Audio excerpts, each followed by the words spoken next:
Hi, everyone, and welcome to this session, Advancing Trust of Third-Party Applications, Issues, and Software Solutions. So we've set this one up a little different than other sessions. We actually have a link to these slides. They're hosted on Google Slides, and then a link to notes. That's a Google Doc where we'll be taking live notes during the session. And you're also welcome to contribute notes and ask questions in there. Or make comments, whatever you'd like. So we actually have a few go into the session.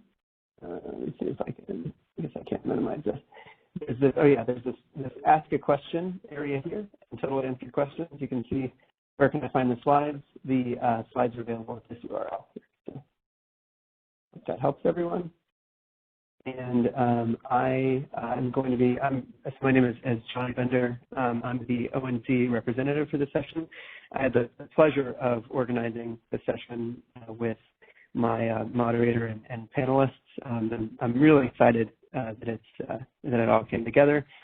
Really excited to hear the discussion. So I'm actually going to hand this off to John Murphy, who is the moderator for the session. And I think it would be good if folks kind of gave a really brief introduction to start, but I'll hand it over to John Murphy. Thanks so much. Good afternoon.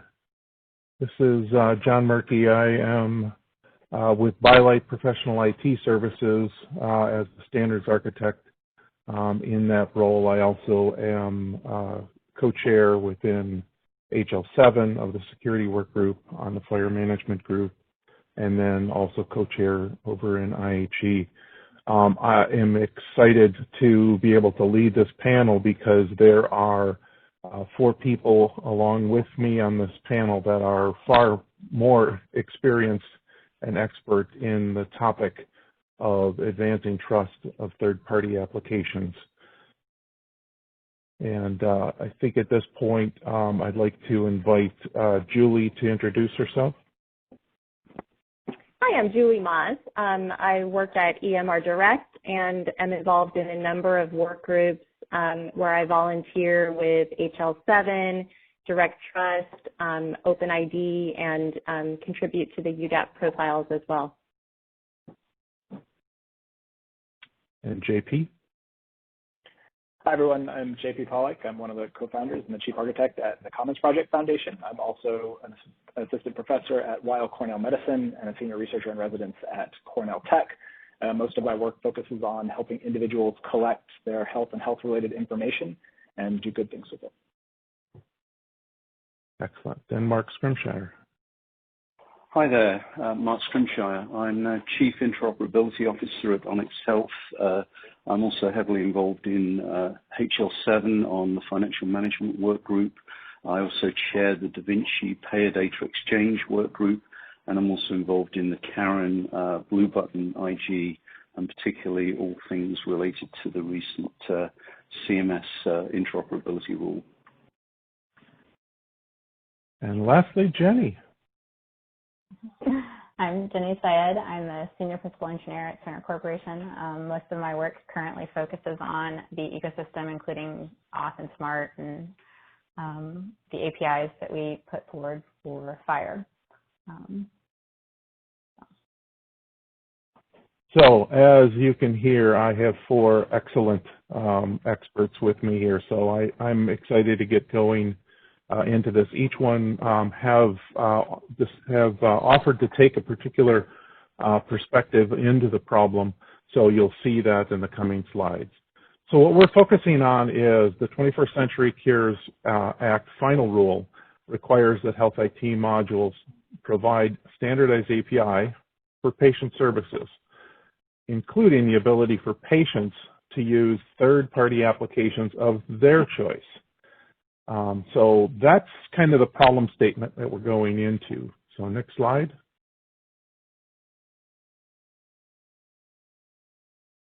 So what's changing is, this adding that the patients get to choose their application, which is being termed as a third-party application because it's potentially not known. So we're really trying to empower the patient to go beyond what's currently offered to them. Some already have this capability, some are introducing it to it. So what we're going to start with is some givens. Given that FHIR is a data access API, given that there is some kind of patient identification and authentication that's proper, we're not going to address that, but we're going with some of these givens. And then given that this data use, given the right to the patient, is given to them through the patient's right of access. Today, where a FHIR API is available, the applications tend to have to come from a vendor-specific app store. That's a solution that we've worked through so far. And what we really want to do is we want to change that to enabling the patient to bring an application that may not be known to this healthcare provider or this vendor or this payer. And that brings up some challenges.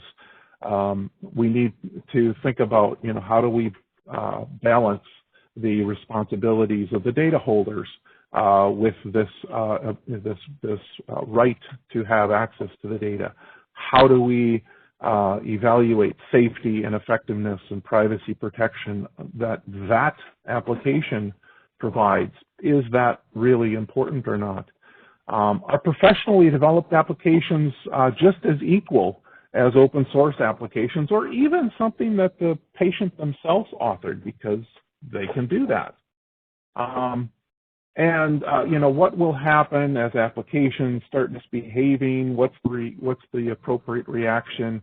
Another challenge, I think, is that I think much of this trust does present some issues that we'll have to address around, there's some infrastructure there. So this isn't necessarily the sum total, but I kind of wanted to kick it off in that this is a known environment, but it's an environment that has some challenges. It's an environment that has some things that we can build upon.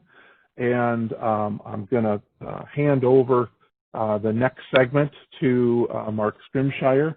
And next slide, we'll start Mark's section.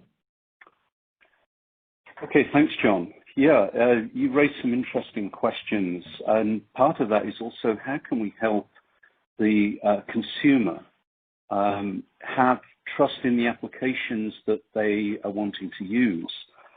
So, how can we construct things in a way that effectively is a win-win-win? A win for the consumer because they have more confidence in applications. A win for the developer because it's easier to get their app connected. And a win for the data holder because they have more confidence in an app. And I spend a lot of time actually considering this. If we go to the next slide, John, I was actually the first person on the CMS Blue Button 2 project and spent a number of hours, days, weeks, years, it seems, trying to work through how can we enable apps to be connected to the CMS Blue Button 2 API, and how can we ensure that beneficiaries could trust those applications, that the CMS would have confidence in those apps, and how can we do that in a relatively lightweight way and still get the approval from the powers that be to let the API out of the door. These are all the things that we were trying to balance. And so the good thing in the APIs that have been put together for patient access is it's using a lot of standards like OAuth 2. And what that really means is that an app has to get a set of credentials, and the data holder has to make a decision to issue those credentials. And those credentials are embedded into an app, and then they're used every time a query is made. It also then, in the Blue Button 2 scenario, getting those credentials for an app doesn't actually give them any access to data until the consumer or beneficiary comes along and approves the sharing of their individual data with that application. So it's an interesting scenario. So in this case, this is the transaction that we're doing. And on a one-to-one basis, an app coming to CMS and going through that process, it's okay. So let's go to the next slide. The challenge becomes what happens when you have to do that across all of these different APIs that are springing together. There's something like 10,000 API endpoints across the country for various health systems talking to various EMRs, and I'm sure Jenny is going to cover some of the challenges they have in that space. But if you think about the health plans that are now being tasked with making data available to beneficiaries, and you put your hat on as a developer, I'm now going to have to go to each of those data holders, each health plan, and say, I want access so that I can make my app available to your members.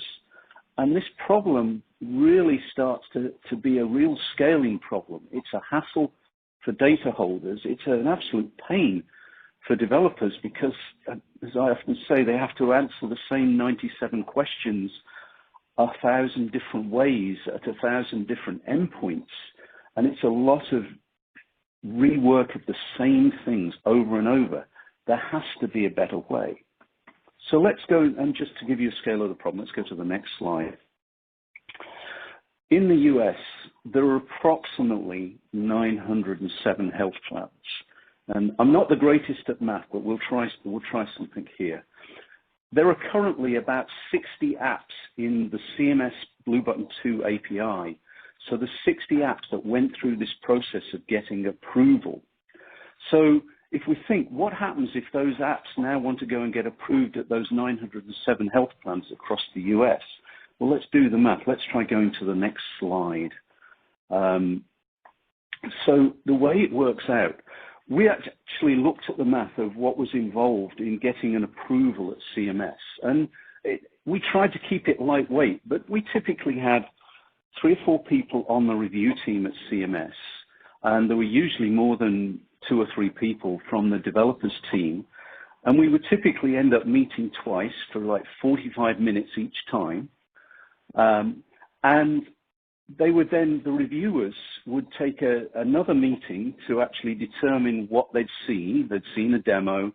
They'd looked at the questions, looked at the privacy policy, looked at the terms of service, and determined, are we going to approve this? And then once they made the decision, and this is the happy path, assuming there's nothing else that is required to happen, it would then take the Blue Button team probably about half an hour to process the issuing of the credentials. So when you add all that up, it's nearly 12 hours of effort.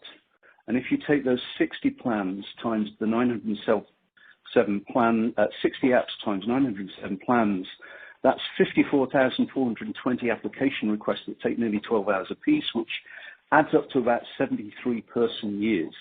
We have a scalability problem. We have to be able to find a better way, and that better way has to benefit both the consumer, increasing confidence about which apps have been verified, the developers in making it easier to make get the request in. So can I be validated once and then present a credential many, many times for my app to be connected? And obviously for the data holder is that can it reduce the amount of effort in actually approving apps? I think there are other benefits that come from this. So let's go to the next slide. And so really what we're looking for is there needs to be some sort of validating entity. It doesn't have to be one organization. There could be a number of different validating entities. Examples I've used in discussing this, what would happen if the Blue Cross Blue Shield Association decided to do the validation for all of their affiliates? Wouldn't that help all of those affiliates in reducing the amount of effort? It would certainly help for the developers that have to go to one place to get approved for every affiliate.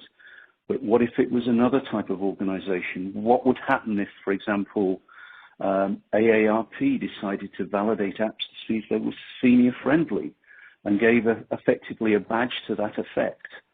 Could this then be scalable, that the credentials that were then issued could be utilized in the OAuth 2 transaction that everybody's using?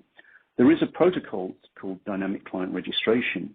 What we're really talking about here is can we implement what we would call trusted dynamic client registration, i.e. the registration process can check back to see that the credentials offered by an app are actually valid, so that they could be revoked centrally, for example, if an app turned out to be a bad actor.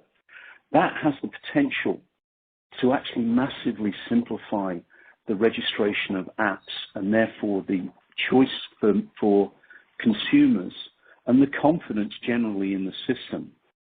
And we really need to leverage some of the technologies that are there today. So there, I've really just tried to outline, we spent a lot of time thinking about this, how this could be extrapolated across the industry, because ultimately, I think CMS doesn't want to be in the business of validating apps, but there is nobody to turn to.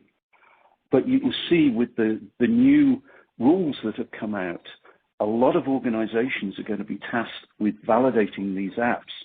And much like monitoring for spam, we're actually much more effective at it if we work together as a community and share the results than if we try and do it ourselves.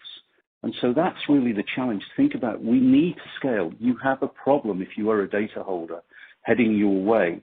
Let's see if we can address it with technology. So I think, John, unless there are questions that are coming in, I'd say back to you, and I think you were going to hand over to Julie for the next step. Yeah, actually, there were two questions that came in that I think would be really relevant to bring up now. So one of them is that there are more than 60 apps currently on the market, I believe, right? Yeah. One of them. There's the stats, if you were talking about CMS Blue Button, I'm a little out of touch because I've been off the project for a few months now, but at one point we had 1,000 organizations, 3,000 developers developing in the sandbox. There were about 60 applications that had been through the process of being improved for the production API. And I was just using that number to say, okay, even if just those apps decided to come and knock on your door saying, I want access, there's the sort of scale of the problem. There are a large number of other apps out there that could come. And I think the fact that there were 1,000 organizations looking at the CMS Blue Button sandbox is indicative of the sort of latent demand that is out there when data can be really useful to consumers.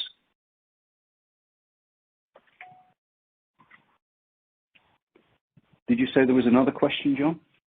Yep, absolutely. So the other one was, what is the TEFCA structure with you? So an app connects to one QHIN and then can access all the rest of the organizations.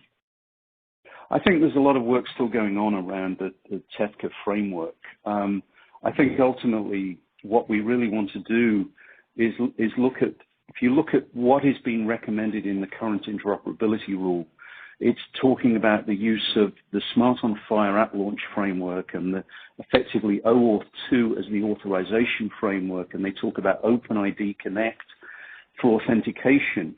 And all of these things are really standards that layer on top of each other.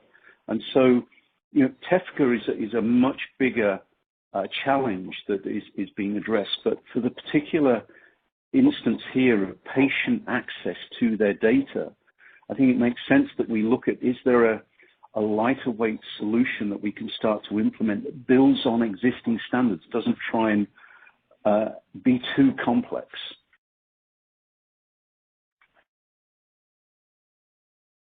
Great.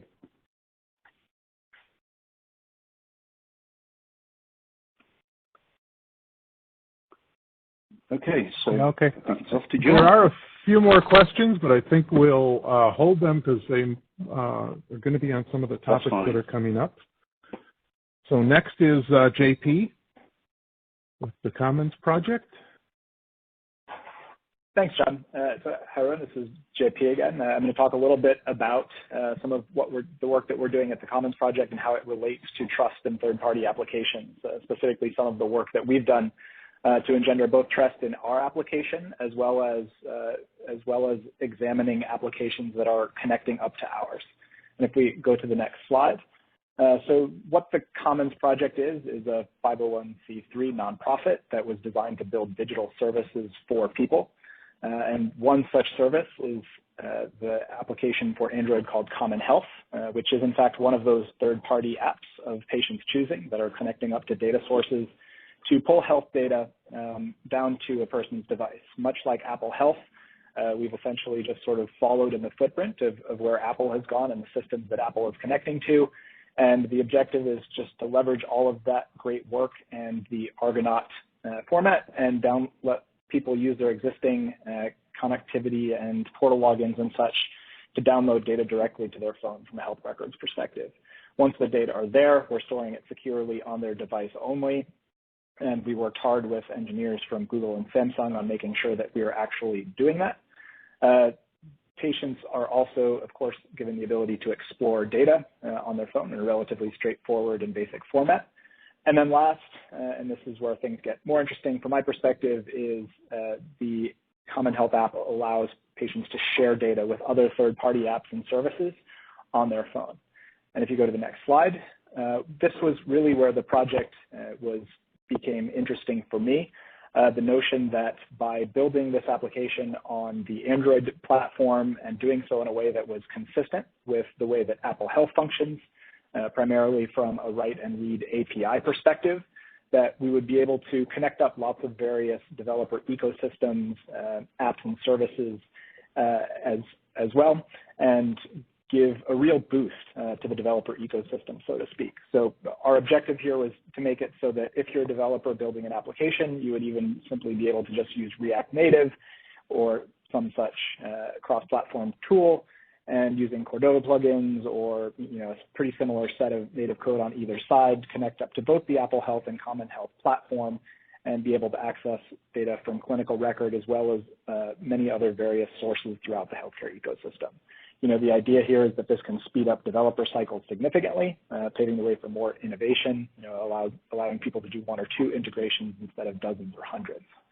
The idea here is that this also can create a pathway for user-controlled sharing of data through a trusted intermediary, and I'll talk about that a bit later. If you go to the next slide, this last bit, sharing data, and the existence of our app in and of itself is scary to many folks. This is the story that we hear, that apps like this that allow data to flow out of the sort of trusted HIPAA zone into the third-party app world, and then those third-party apps can share those, sort of ad infinitum to others, to other apps and services within the ecosystem, is where this sort of very scary Wild West notion comes about. The perception is that, as we share data directly to third-party apps and then we lose control over it, of course, that this opens the door to a sort of Wild West of data sharing. Data gets sold on the dark web. You name it, the scary proposition has been made. If you go to the next slide, I'm going to argue that this is in fact a false choice. So, based on the narrative that we hear a lot around this topic, you'd really be led to believe that the only alternatives are this, very scary Wild West on one side and complete lockdown over patient data on the other. And we have lots of tools at our disposal to make it so that neither one of these is in fact the only way that we have to go. So that's why I feel that this narrative gets overplayed depending on where you're which side you come down on, and we have lots of good middle ground that we can work through. So a few of the tools that we have at our disposal. Legislation and public policy.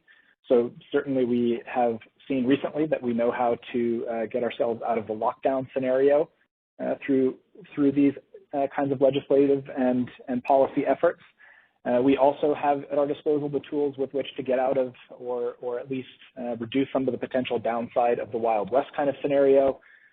Whether we go so far as to get our own privacy legislation here in the United States remains to be seen, but we can be hopeful. Next is trust frameworks and trust organizations. So certainly organizations like Karen and the Code of Conduct and others have done ample good work in this domain. And whether, as data holders, you're actually allowed to require use of these kinds of frameworks, we can certainly as community come together and recommend and hold one another accountable to joining or at least adhering the principles of them. Next is informed consent and data governance, and I'll talk about that in a bit in more detail, but specifically the tools that we provide people and the amount of choice that we give them in what to do with their data and how we vet the applications that connect can go a long way in mediating this false choice. And then the last is trusted intermediaries. This falls a little bit into the domain of the trust frameworks and organizations in terms of the extent to which we can actually rely on trusted intermediaries. But to the extent that we can, or that we can recommend those kinds of platforms which help people control all of the connections to their data and maybe reduce the choice and the number of applications connecting to those that are most trustworthy, that can go a long way as well. If you move on to the next slide, I'm going to talk about an approach that we've taken with Common Health here at the Commons Project to develop our plan and platform for allowing users to share data from the Common Health platform out to other third-party applications. So again, like Apple Health, what this system does is it allows people to download data into their application and then share it with third parties. And the sharing of data with third parties is really where we've put most of our effort. And so really trying to understand the tools, the levers that we give people with which to manage both the sharing of the data and the applications that they allow to connect to Common Health, as well as what we do to vet and potentially certify third-party apps that want to connect to the platform. Unlike Apple, we don't have control over the device, the operating system, and the App Store. So it takes a little bit more effort, but I think that we also have some flexibility by not being in position of controlling all of those things in terms of how we can vet apps and services and how we present this kind of information to users. So the process that we've followed started sort of late last year. We began with doing extensive user interviews and research around people's perceptions of what it means to take quote-unquote control over their data, what it's like to share data with other third-party applications and services, the kinds of tools they're using now, trust in various kinds of third-party apps, and so on. With those data, we then sort of formulated a straw man of an approach and brought together key stakeholders to a workshop and design session. This was a session held in, I believe, January or maybe the beginning of February, and had representatives really from across the board of all the key stakeholders. So we had patients and patient advocates, we had privacy experts, security experts, third-party app developers, representatives from health systems, from policy, academics, and so on. And the objective here was really to sort of take all of the feedback and the insights from the user interviews, apply them to a strongman plan for how to go about approaching data sharing with third-party apps from the Common Health platform. Since then, we've been doing extensive participatory design and user testing of this application in diverse populations across the system of UCSF and San Francisco hospitals, as well as at Stanford Children's Hospital, to gain some insight into to how this might differ for parents and for younger patients as well.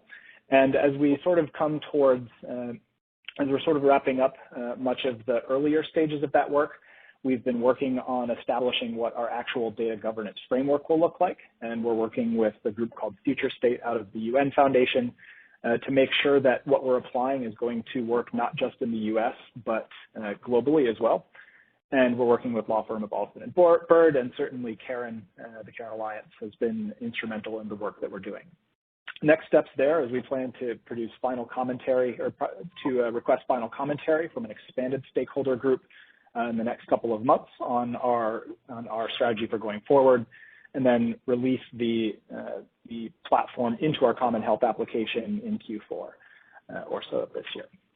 If you go to the next slide, what are some of the things that we've learned from this approach?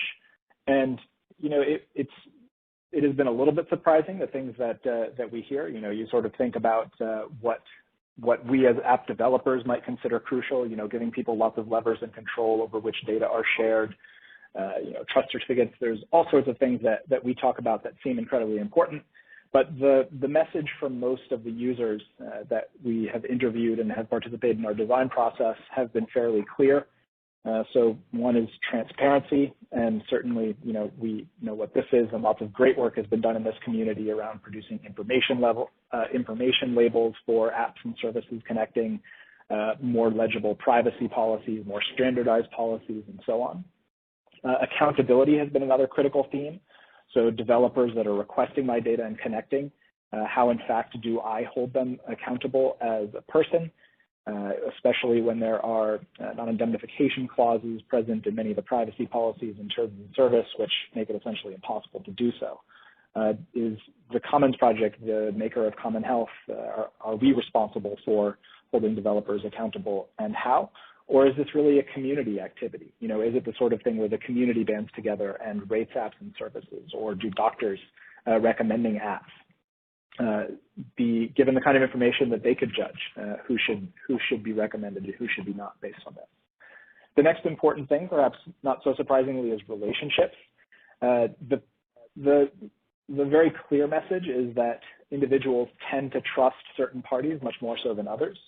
Doctors, their providers, if you're the sort of person who has a decent enough relationship with your provider or health system, people tend to trust those above all else.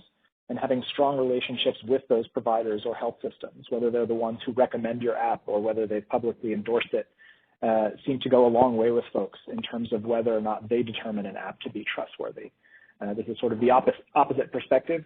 Are people trusting the apps, not are we trusting the apps to allow them to connect? But it's equally important.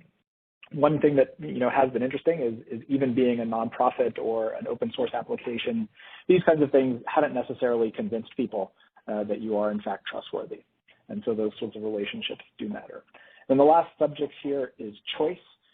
So this has been the area that we've actually spent the bulk of our work on, our process for consenting patients, for allowing them to decide which data gets shared with other applications and services. This notion that giving people lots of choice of the apps that they use, giving them, complete free reign over the settings around the way that they share data and so on is actually beneficial and creates, these notions of quote unquote patient autonomy. These are concepts which are incredibly important, and I firmly believe that every patient should have the ability to do whatever they want with their data. But for many people, providing them with such a broad range of choices right out of the gate leads often to not the greatest of decisions. And not because people are incapable of making those decisions, but largely because the community and the ecosystem of messages around them are architected in such a way to make it difficult for those decisions to be made to their own benefit. A great example of this is if you look at many of the social media platforms and the way that they've constructed their privacy settings. Certainly, if you know what you're doing, you can go in and manage these settings in a way to lock down your information as much as possible. But as we have now a decade or so of experience and privacy research to back us up, we know that this actually in general leads to choices that are more beneficial for the social media platforms than people. So how to work around that and reduce the influence of those kinds of choice architectures seem to be something that's incredibly important. And with that, I will wrap up. Excellent. So we've gotten a lot of really good questions, but I think I want to wait until the last of the presentations go. So keep sending in your questions. Don't think that we've forgot them. But I think some of them will be answered in the next two segments as well. So next up is Jenny from Cerner. Hello, thank you, John. So one of the things that I'm going to talk about a little bit is going a little beyond just the patient side, but obviously I'll have the view from the vendor's perspective and kind of what we've been thinking through. So if you can go to the next slide. So some of the challenges we face, there's actually both challenges on the patient-facing side and the provider-facing applications from 21st Century Cures. For patients, some of this has been touched on a little bit, but the ONC mandates that the only thing that can be validated is the developer identity. So you can't do a per application kind of validation to make sure that it's secure, as an example. And then you have a limited turnaround time to do that, and we're talking days for that time. And then again, kind of what we've been touching on, the whole point of the original promoting interoperability API requirement and a 21st Century Cures expanding that is that the patient is getting access to their data. And so you do have to allow the access. It's not something where you can say, well, I like this app, or the provider can say, I like this app, but not that app. It is the patient's choice.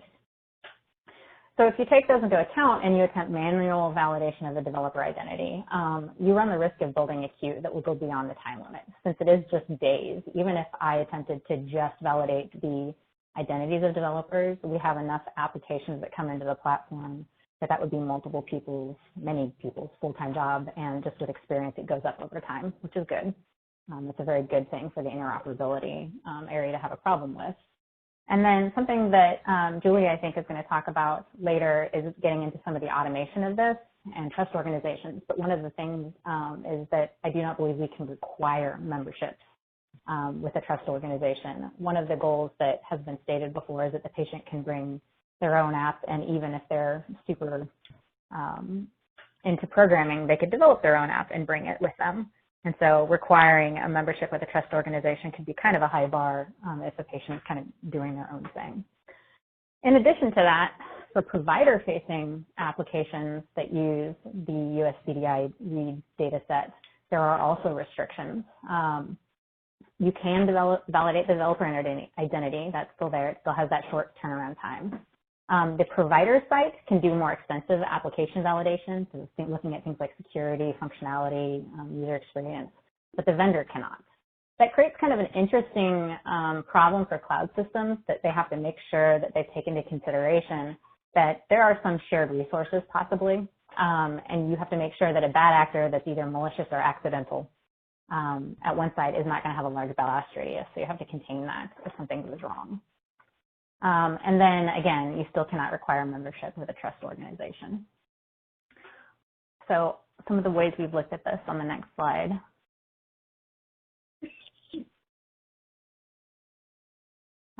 So during application registration, we want to automate what we can.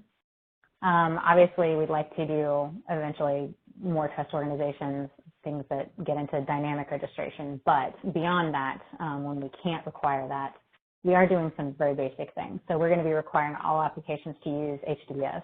It's already required that things have to be TLS secured by the API regulations, but this goes beyond that a little bit, in that we won't let them do custom schemes. And I'll get into a little bit of why. Collecting information about the developer so that we can show that to the patient to help them make good choices, like privacy policies, the terms of use, and data like that, how they get support. And show that to the patient up front when they're making the consent choice. And then even for the provider application, for provider administrator tooling, showing that same information to them.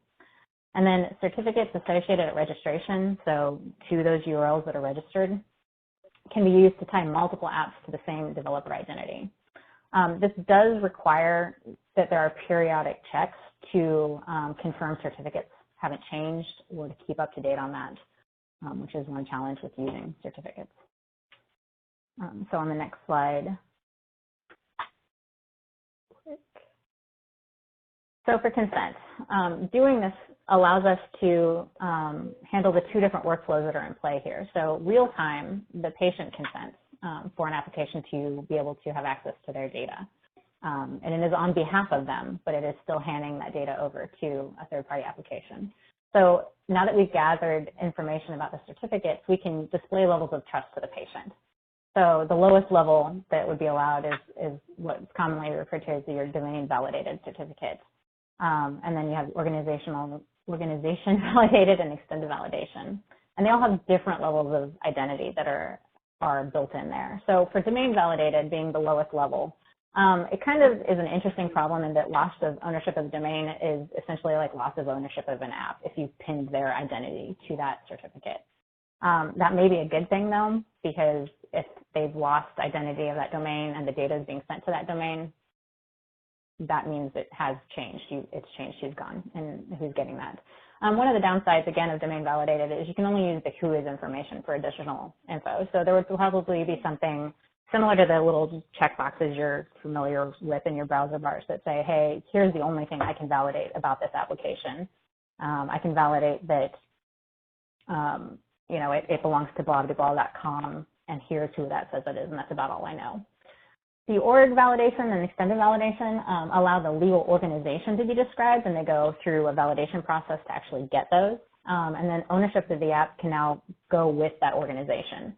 So as long as the organization that's associated to that OV or EV certificate is there, that means that we can still say, yes, this is actually google.com, for example, because Google actually did have an instance of something that we are trying to prevent. If you're wondering why we really want to validate developers, the more automated your process gets, it's easier for people to come in and do what happened recently with Google, or not that recently anymore, and say, hey, this is Google Docs, but it wasn't really Google Docs. And then people were saying, yes, I want Google Docs to have access to my Google Docs, but it was actually somebody being malicious.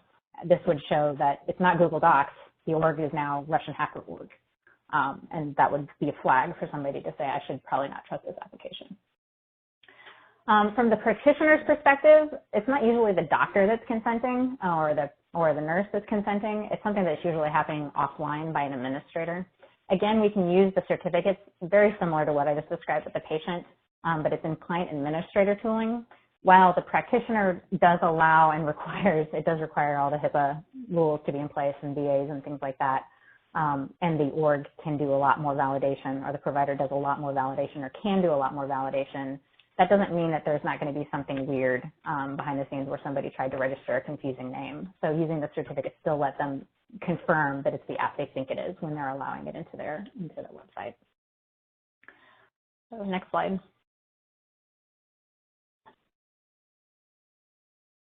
So again, the practitioner-facing HIPAA and security validation. Originally, our system did all of this validation as part of applications coming into our system, and we would perform functional security and user experience validation to make sure there wasn't anything super confusing. As an example, we've seen apps that open within the chart perspective that show data from other patients, which can be a safety concern.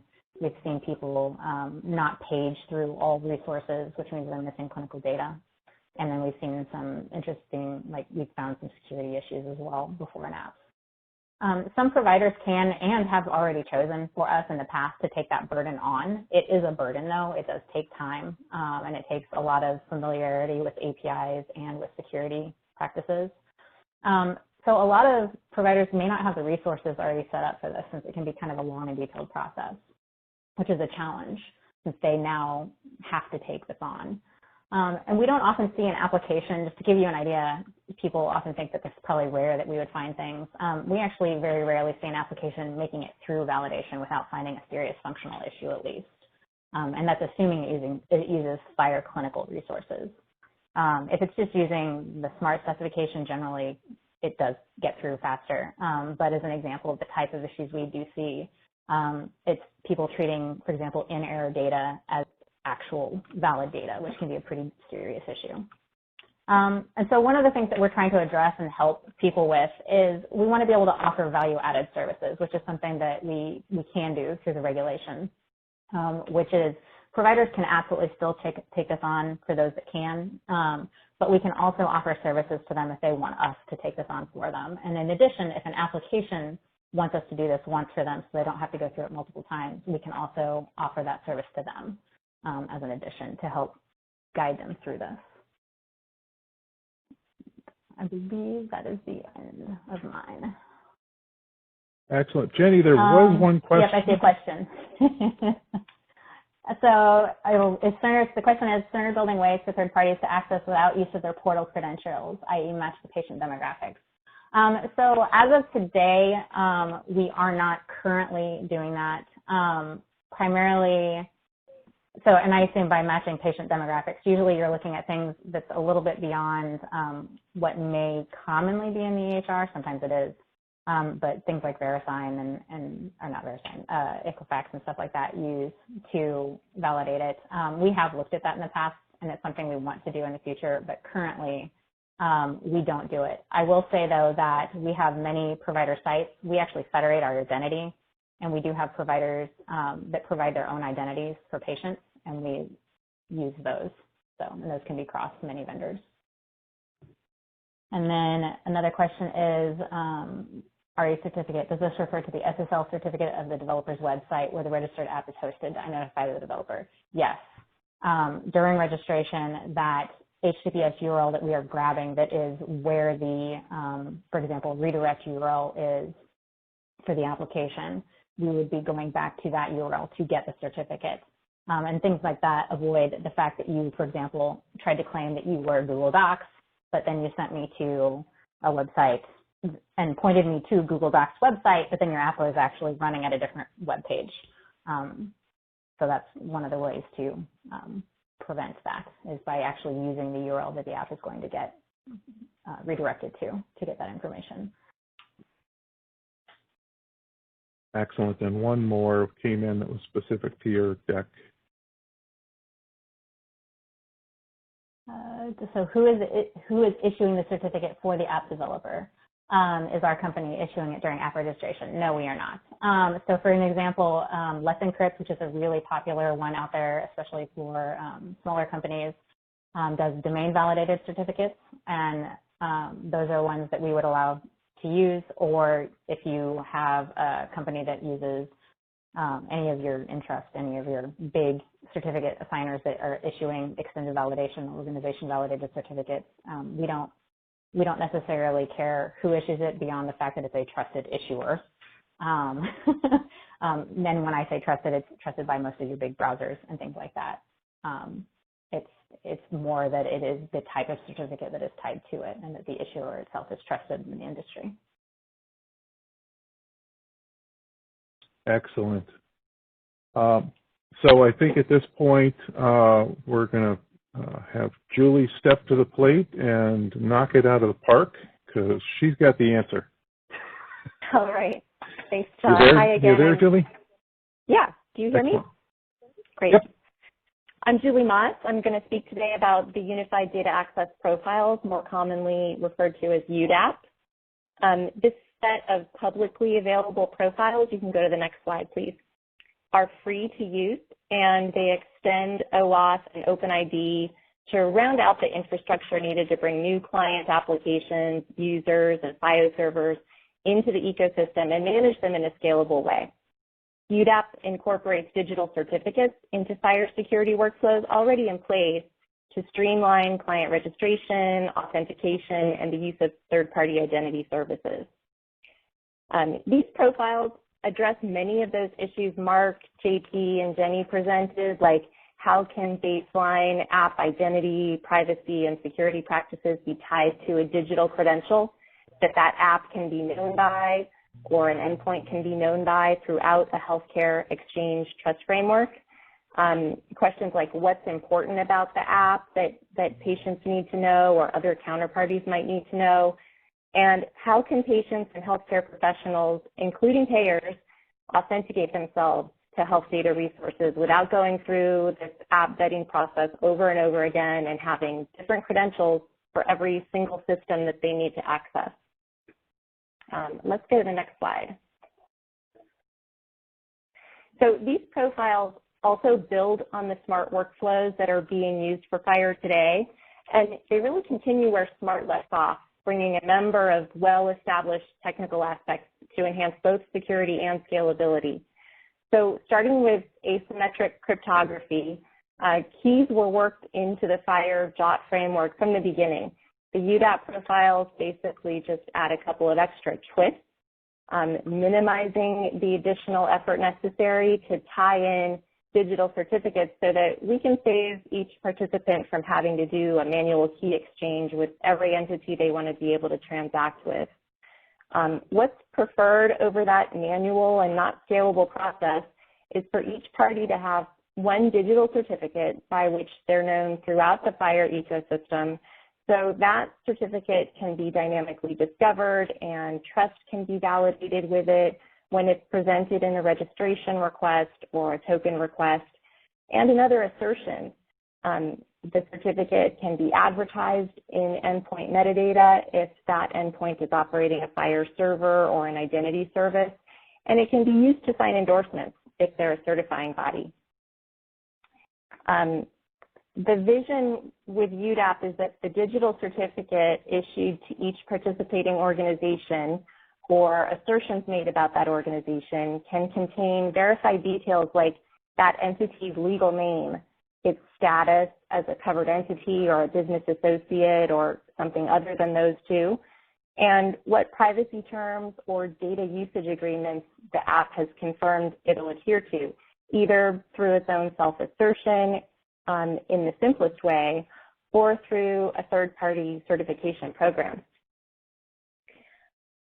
So signing registration requests or token requests with a private key initially sounds complicated, and we've worked with folks implementing this at a lot of Hair Equality and HL7 Connectathons, and that ability to secure a key and manage the cryptography does add technical requirements for FHIR ecosystem participants, but the security benefits are thought to be worth it for the confidence in what organization is behind each role and the scalability of being able to dynamically discover and trust new network participants without the repeating that onboarding procedure that we've heard about over and over again today, and doing that for every client and server pair repeatedly.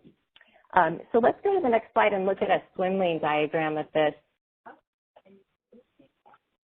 In the core parts of the UDAP workflows, the client app sends an OAuth dynamic client registration request. And it's not anonymous, just to respond to that question that was asked about the task force conclusion. This is a trusted request signed by a trusted certificate. The registration request is refused if the certificate is not trusted by the FHIR registration endpoint. The request typically includes assertions the app makes about itself, those bits of information that JP mentioned and Jenny mentioned that are really important to know about an app, and it signs those assertions with its trusted private key.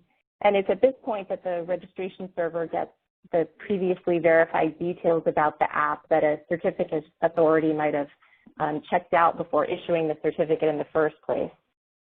The OAuth server evaluates trust, and then if the app certificate is trusted and other required parameters are included in the registration request, it sends back a client ID, completing the app registration process. That's the first two lines at the top of the swim lane.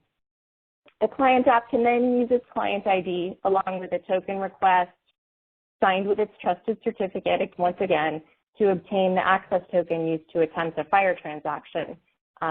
That's the last two lines of the workflow in this swim lane. We're focusing on that registration process in the first two today, but soon after that, you want to exchange FHIR data, and the trusted certificates are useful for authenticating for that process too. So a key feature here is that the output of the UDAP process is a conventional access token, so no changes to the FHIR server component are typically needed. And let's go on to the next slide. This is kind of the meat of my presentation. Thinking about what it looks like to put all of this together in a real-world scenario, to highlight the patient use case specifically, I'm showing a screenshot of an authorization code flow example where a lot of these concepts come together on the OAuth sign-in page. Even though UDAP is equally effective in securing client credentials workflows, I generally demo authorization code flow when we're talking about cross-testing UDAP at Connectathons, because the backend services version of these workflows with client credentials is completely automated, so there's no human interaction and no user interface, but it's effectively the same type of decision logic on the server side. So focusing on client app registration, let's look at what's highlighted in the box at the very bottom of the screenshot. This information next to the green lock is being displayed by the OAuth server because it's been verified by a trusted certificate authority or because it was in an assertion that was made by a trusted certifier. In the case where the user of a client application is a patient, the focus of the talk today, the OAuth sign-in page gives us and gives that user some information about the client app and its operator. So this can include things like whether the app has adopted the Caring Code of Conduct. In this screenshot, you're seeing the name of the developer organization, their privacy policy and terms of use. There might also be requirements to show some industry standard questionnaire response about privacy practices in a way that allows for commonly readable representation of those concepts. But the important thing is there are some things that can be anonymous about the dynamic registration workflow, and then there are some things that can be validated and verified, and you can know that they come from a trusted source, and that can better inform a patient. So all of those same details both allow the registration server to confidently assign a client ID to the app, and then going beyond app registration, certificate details or trusted assertions let the authorization server decide how to handle a token request when that second part of the swim lane diagram, the actual FHIR transaction, comes into play. Information that could be important to policy engines within authorization servers includes things like a certification of the identity management practices of a credential service provider, other signed claims that might be helpful in establishing confidence in the client's application, or for a participant filling another role, even the identity of the patient who's the subject of the transaction, which is something I think another listener was interested in. UDAP provides a way to securely transfer those metadata for matching purposes.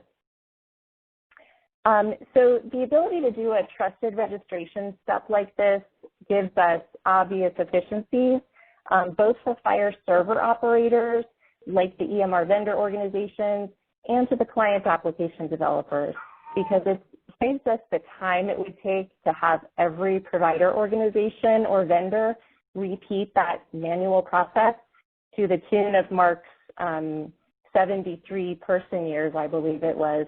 I don't think SEMA is going to be happy if we went and told her that this will be ready in 2093.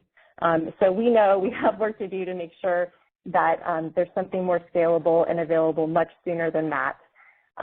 This ability to validate apps quickly and consistently and give data holders a way to provide factually accurate, objective, and non-discriminatory information about third parties or the third-party app operator that an individual wants to use in a way that also indicates when data may have been verified by a trusted third party is expected to be really useful.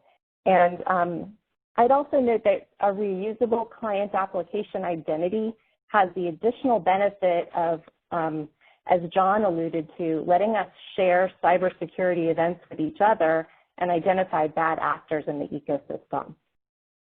So the ability to include certifications and endorsements, like the signed assertions I mentioned, also open the door to third-party independent validation programs that can serve as a differentiator for client applications or other participants who want to signal a more robust security posture. So, for example, a privacy and security assessment and UDAP testing are included in an accreditation program that's in the process of being launched by ENAC. Okay, so let's go to the next slide and I will wrap up. As you might have noticed, the digital certificate-based trust model gives us a path toward validating server identity too, and this can increase our confidence in directory data entries and help us know that we're at the right FHIR endpoint. This is important to provenance and becomes even more critical when data is being written to an endpoint beyond just data reading, especially in a multi-tenant FHIR environment where regular TLS web validation can be limited. And the digital credentials behind the client application operator and its end user are particularly important in business-to-business transactions too. We've really focused on patients today, but transactions involving large data transfers, such as bulk data transactions, are where the power of this scalability really shines. So in conclusion, since UDAP was introduced, we've seen health IT developers, health information networks, and third-party app developers really coalescing around its development and implementation so that it can serve as a common standard for app registration with an API's authorization server and for subsequent authentication. I'm really looking forward to the truly scalable FHIR ecosystem that these profiles enable, especially with the UDAP profiles and workflows being included in implementation guides from Carequality, the Karen Alliance, the Da Vinci Project, and ONC's own FHIR at Scale Task Force. Thanks. Looks like we have a couple questions. Yeah, and I think I'd like to put the one by Linda up first to you, Julie. She asks, Jenny stated that you cannot require the patient or provider participate in a trust organization, but Julie, you discuss the use of a trust via a certificate. Is the method Julie discussed in conflict with the fact that you can require a trust organization? I think there is some amalgamation and some misunderstanding. Yeah, help us. Yeah, so imagine today there are a lot of endpoints that participate in trust networks. So Carequality, eHealth Exchange, Direct Trust, for example. Every one of those endpoints is not a member organization of a trust network. There are many end entities that participate and use trusted certificate authorities who are held to certain common bars and requirements, but each endpoint itself, and in fact, each client application developer would not necessarily be required to be a member of a trust community. By virtue of their purchasing a certificate that requires certain flow down terms, there may be, requirements of app behaviors or app identity verification that are consistent with the policies of a network. But I think that answers the question. Yeah, Jenny, did you want to add anything? Yeah, so the only thing I was going to clarify is, you can't require it, but that doesn't mean that there's not value for somebody participating in some of this with a developer. It's great if somebody can opt into something like this. It brings a lot of benefit to all parties. So it doesn't make it not valuable. It's actually extremely valuable. And I can hear Mark. John, if I can, I was just going to say, you may not be able to require developers take part in for example, a trust network or whatever, but developers typically want to minimize the friction for the adoption of their apps. And if the example of Julie's solution helps to reduce that friction, then I think developers are going to be incentivized to go that route. Yeah, I think I would kind of say it's you can't require them to be part of any particular trust organization. Yeah. There should be a trust fabric, which is a set of organizations, to Julie's point, and I think there is always the exception that proves the rule that will ultimately happen. But I think these are things that we're kind of, trying to zero in on. So it's the absence of absolutes that becomes hard to clarify. Yeah. Any other clarifications? Yeah, there doesn't have to be a single method for registering apps. The process whereby a developer could go through the process that Julie outlined and get a certificate and be able to apply that in lots of places can be coupled with, for example, dynamic client registration being enabled on an individual data holder's site.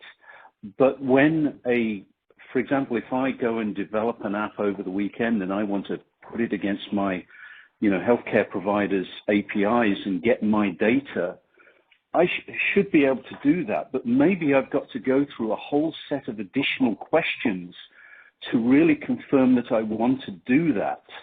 And the combination of those two scenarios where a developer can always maybe encourage an individual user to answer all the questions and get their app registered, but serious developers are going to try and choose the easy option for their users and get registered in some way.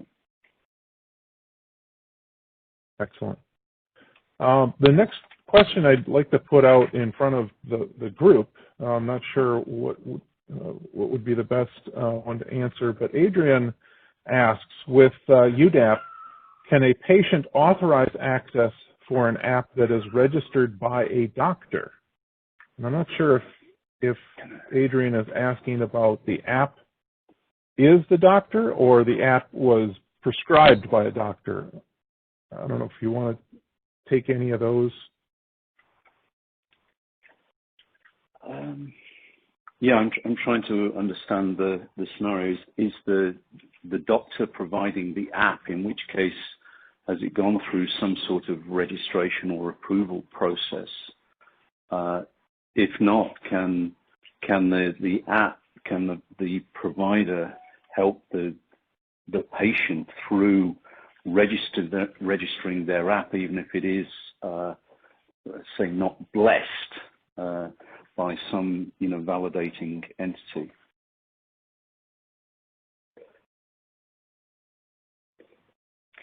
Right, and I think what Adrian might be getting to is that in the simplest sense, an app can have a trusted certificate that identifies only their organization and some basic facts about the identity of that app. Such a certificate might be very simple to obtain and might not require any certification process, but simply knowing that the app had a trusted certificate would allow a provider who wanted to do so to trust that certificate that bears the identity of this app over its lifetime and has it known to the network, should the provider wish to approve the use of that app. Yeah. So then, Julie, just kind of trying to pull apart that. I don't really know that the second half of Adrian's question is specifically a problem, right? I mean, the idea here is patients authorizing an app, and UDAP is a mechanism for apps to register. Whether it originally was pointed to by a doctor or prescribed by a doctor or even written by a doctor is somewhat irrelevant, or am I oversimplifying? John, I think the issue comes down sort of to this question of trust. One of the things I think we're trying to do with this idea of some sort of validating authority or federation of the validating authorities is to give patients, consumers, some level of trust in the applications that they want to use. There is a trust relationship between a patient and their doctor typically, and so a patient may take the advice of their doctor. I think the question to Adrian's point is then, how does that get expressed in some sort of technical way that allows an application that's been approved by a doctor for a patient to be put to use? At the same time, if we're saying, and I'm not sure he is, if we're saying, are we looking to doctors to provide the validation of apps? I think that's putting a lot on their shoulders, and they're probably going to turn around to their their medical association to do that sort of role, in which case we're back to here's a registering authority or a validating authority. Adrian has added more questions, which I was thinking this is where he was going. The patient authorizes the physician chooses the app, therefore the patient approves the scope of the access. So he's talking about the patient directing the data flow, but not necessarily directly interacting with the app.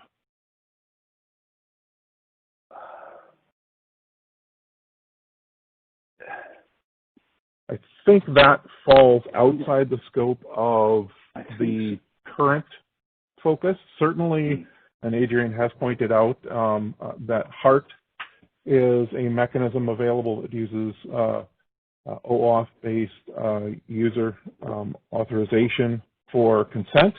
There are other consent models for patient-directed exchange. So I think it's a different vector, let's say. I think so. If that's getting into the area of sort of user-managed access, that's more or less, I think, an idea where I, as a consumer, may set up certain rules about the access to my data, which an OAuth, as another layer on top of OAuth, the OAuth server would go and check with my authorization server. And if I've written a rule that says my provider is X, and I trust him, and he can use whatever he likes, it effectively gives that access. Again, it comes back to, I think, as we build this stuff, we need to layer on top of some of the existing protocols we've got, not look to try and completely reinvent the authorization wheel. Yep. Any other inputs? I'll go to one of the other sets of questions in the general area of, well, this is great about authorizing apps. What happens when an app is found to be misbehaving? So is there a deauthorization? Is there a revocation? Is there a mechanism that has been thought up on that side? Julie, do you want to talk to that? Certainly, and in the framework of a single trust community, that's a responsibility that can be shared among that community. So if a complaint is raised about an application with a governance framework, finding it to be a legitimate complaint, the governance framework has an opportunity to contact the issuing certification authority and request revocation of a bad actor's certificate. That then initiates a centralized way to express fairly immediately to anyone looking to validate trust with that certificate at a FHIR server or, for a client app developer, even in the case of a FHIR server's endpoint whose certificate might be revoked. There's some efficiency in that as well, in the offboarding in addition to the onboarding, if you will. So in the real-time authorization of any particular access, the revocation of the trust is part of the checks. That's right. Confirming the lack thereof actually is part of certificate validation. And that's the aspect of certificate management that FHIR servers and other ecosystem participants would need to add into their decision engines, policy engines rather. The rest of the framework with UDAP follows existing SMART and FHIR standard workflows. But this aspect of certificate management and the ability to recognize when a certificate is expired or revoked or not trusted are things that need to be added to the framework. Others weigh in on that? In terms of how you implement that, I think there's already existing, prior art in, for example, how SSL certificates are managed. And I think it potentially comes down to the data holder as to how frequently they maybe want to check, for example, a blacklist or whatever to indicate that somebody has lost their level of validation. Yes. Kind of a related note, and I'm going to put words in Jan's question. He asks, it brings up another question. If one payer finds an app as having issues, how will it be reported to the other payers to make sure that revocation of the app happens in a no centralized trust framework? Now, I think we've somewhat talked about the trust fabric revocation, but I think a side attack here is if it's so easy to register an app, couldn't an app just re-register as yet another certificate? And is there a way that there's a mechanism going on there? And we're certainly thinking through some risk management here, but it certainly is a question that is coming up. The thing you've got there, John, is that the process of getting that certification as an app is not necessarily a trivial exercise. The point is, and it can be a non-trivial exercise because you only have to go through it once. So therefore, there's a barrier to somebody sitting down and deciding, I'm going to enter it, submit time and time again. I think the benefits of this, I think there are a lot of benefits in effectively instrumenting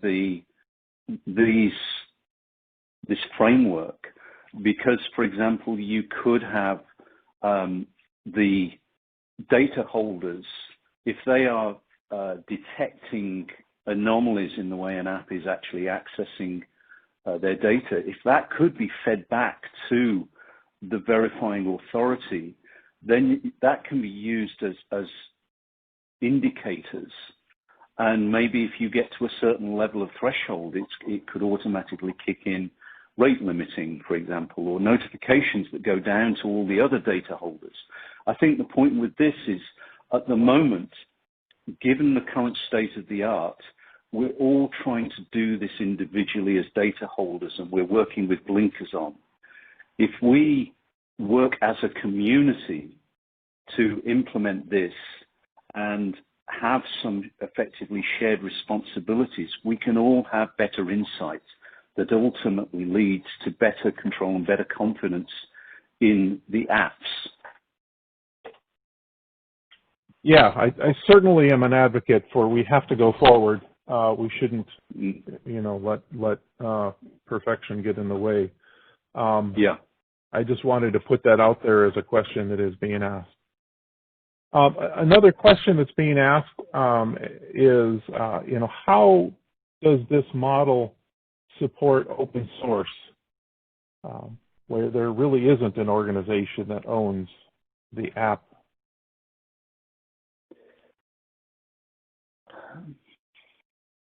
This is JP. I can take this a little bit. So, open source doesn't have to mean that the app that's trying to connect doesn't have an owning organization, right? So, my organization builds open source technology, and one of the goals is that moving forward, that all of the code that's in our apps and services is in fact worked on and contributed to by a thriving community. But ultimately, the organization that's pushing the submit button on the bundled code and requesting access is the one that's on the hook. So I don't see the two things as necessarily being at odds. Yeah, I was just presenting before this session an application that is OpenID Connect certified. It's an open source application, but a developer put that through the certification process. I don't think it's any different. Just like as JP said, if somebody could take open source and effectively take ownership of it to want to connect it to multiple API endpoints, they would then want to put the app through that certification process to make it easy for users to use.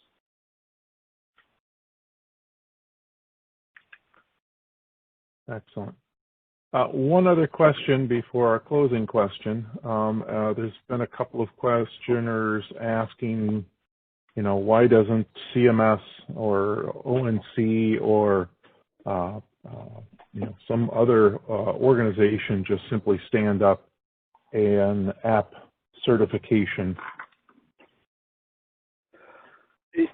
I think it obviously they could. Is that the best way to do it? I'm not sure. Do we actually want to have effectively a monopoly of there only one registration authority? Maybe there are going to be multiples.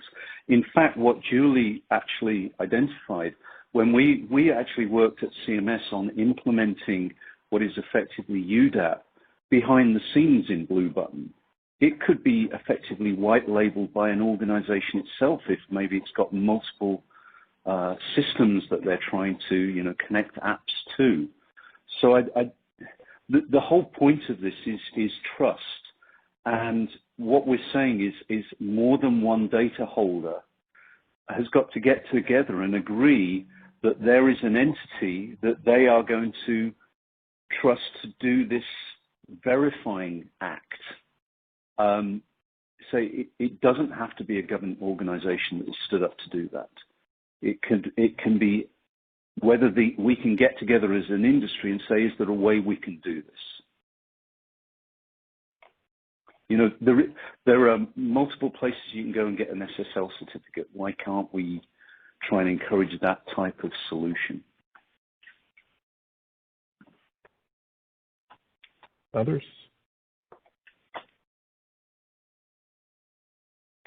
Right. I would just add on to what Mark said that what we are looking at with the UDAP profiles is a common grammar that we can use to communicate that information in a standard way so that there is, in fact, an opportunity for there to be multiple ways to go about getting a certification, attesting to practices. Karen has done a great deal to, within their alliance, convene folks who are interested in talking about what the right things to look for in applications are. So I'm really optimistic seeing the number of smart folks who are thinking about what needs to go into this, and then using the communication infrastructure to convey accurately what the status of any given app or endpoint is and what's been verified about it, and what else the app may be saying about itself. John, I'm pretty sure Ryan Howells of the Karen Alliance is listening in on this. And so I'd echo what Julie said. Karen Alliance has done an awful lot in sort of bringing together people to develop the self-attestation for the code of conduct around the trust framework. You can see that as stage one of the three-phase process. The next step, where we're talking about things like the nutrition label for apps, is around you move to a point of how much of this can you quantify in terms of, I'll say, how good is an app. And the third stage is really, okay, if I can now quantify, I can now certify. And therefore, a certification method creates the opportunity to create these validating organizations. Then we have to decide, what are we actually trying to certify?